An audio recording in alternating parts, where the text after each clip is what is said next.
The latest information is that the DeKalb County Bomb Squad did locate multiple suspicious devices inside the residence while they were in there.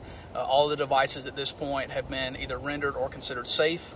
Our investigators are now hooking up with the DeKalb County Bomb Squad to enter the residence to continue their original search on the narcotics search warrant that they originally were there for. So at this point, that's where we stand. They're currently in the house finishing up that original search warrant, and the investigation is active and ongoing. This started sometime before noon today is when the incident started with the original drug investigation and drug search warrant. Now, this actually started as a suspicious activity call with officers in the area. They had some suspicious individuals flee on foot into the residence.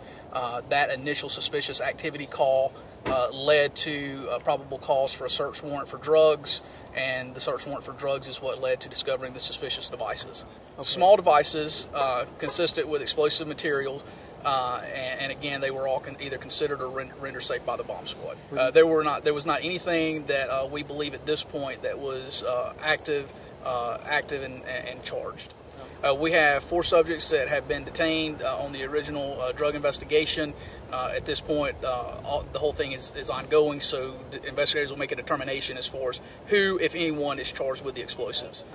We were fortunate in that the houses immediately surrounding it, all but 2, were already vacant with people at work.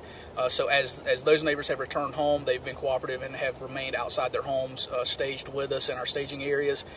We did ask the other residents that were home to vacate for us just for their safety. The next step is the investigators inside with the drug task force, with the bomb squad to finish their search for drugs and any other suspicious devices that could be located in there.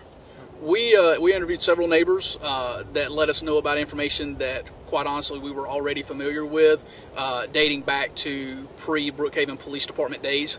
So there is an active history here with police in general that we're aware of, and that is all part of this investigation. Okay. Thank you.